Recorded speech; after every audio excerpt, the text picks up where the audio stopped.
The third and last component we're going to be talking about as far as the main big standout reasons that your competition is outranking you for main keywords. We talked about backlinks. I think that I'm not going to really quantify each, but it's definitely not a third and a third and a third. Authority is going to be one of the biggest differentiators, especially once you get to the first page.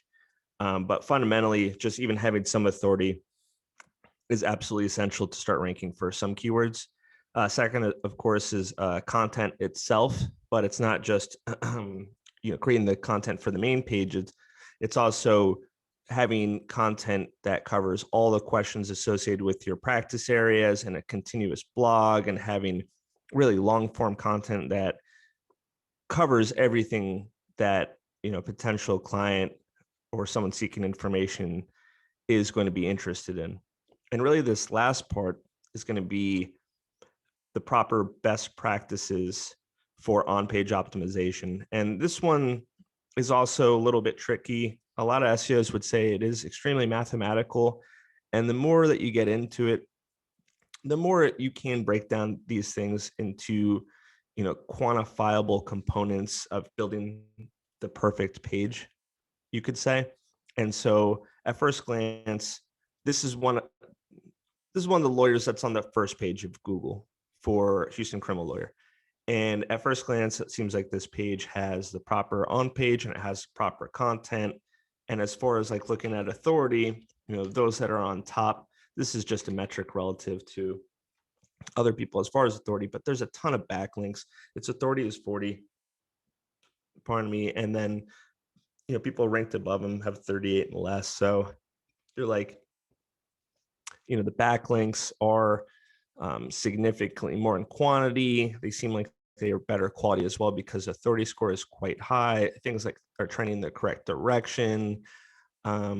The meta title, of course, here is proper Houston criminal defense lawyer. It doesn't get more specific than that. If you look at the page, there's tons of content. It looks like it's good content, easy to read, easy to use website. Says the right keywords. Here's a Houston criminal attorney, and then here is Houston criminal lawyer, and then here is criminal defense lawyer, and then here is criminal lawyer, and then I'm sure there are other examples in here. So if you see all the times mentioned, it's 63 relative to the amount of content. It's probably proper. But going back to what I was saying about quantifying things and mathematical, it's difficult to kind of just look at this and just say generally it looks good without being able to kind of peg what can be done to improve this. So I'm going to refer to a tool specifically, and this is called Page Optimizer Pro. And there are others. There's one called SEO Surfer, I believe. This is the one that we've kind of just fell into because we like the results and we like the suggestions. And basically, what this is good at is not just arbitrarily running the page like some sort of tool and just saying based off of whatever, there should always be 2% of the keywords for the content. So if you have 1,000 words of content, your keyword such as criminal lawyer should be mentioned 20 times. It's not always that cut and dry. So what's great about this and other tools, this isn't an end all be all, is that it's going to analyze the people that are above in rankings and kind of compare what they have going on page to what you have on page.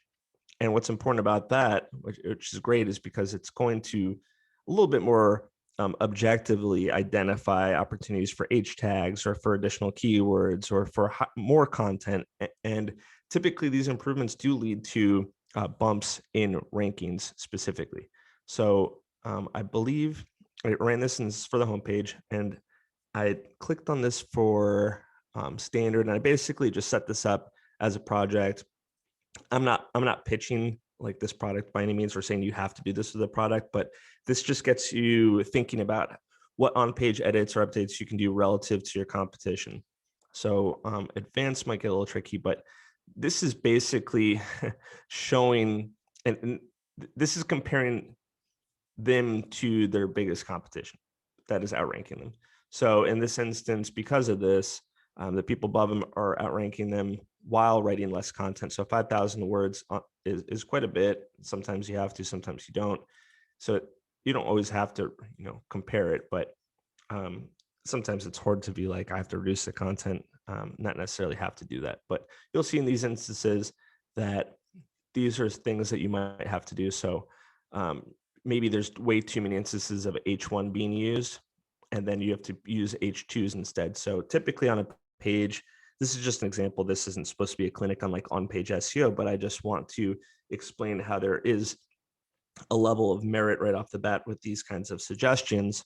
Is that typically it's true. There aren't really a ton of H1 tags on a particular page. It's typically one, maybe two, but there's only supposed to be one, and there's supposed to be significantly more H2s. So if we look at the page source, we'll look up how many H1 tags there are.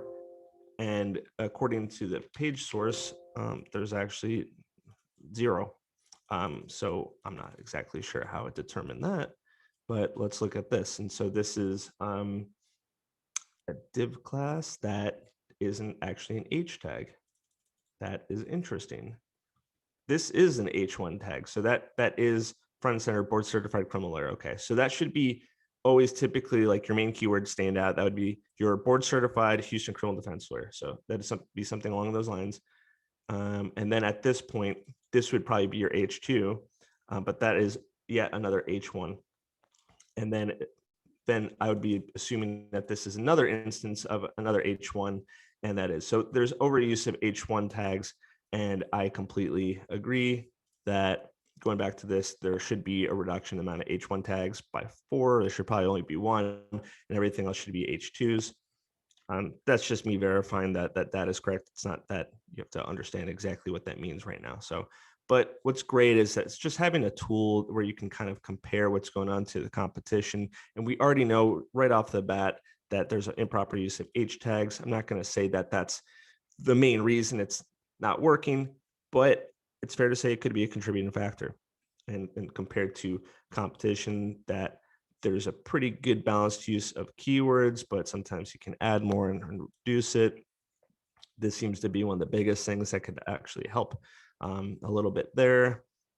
And yeah, it's always good to have a kind of a guide when it comes to on page. If you want necessarily just meticulously read everyone's particular home pages and count the number of keywords, tools come in handy.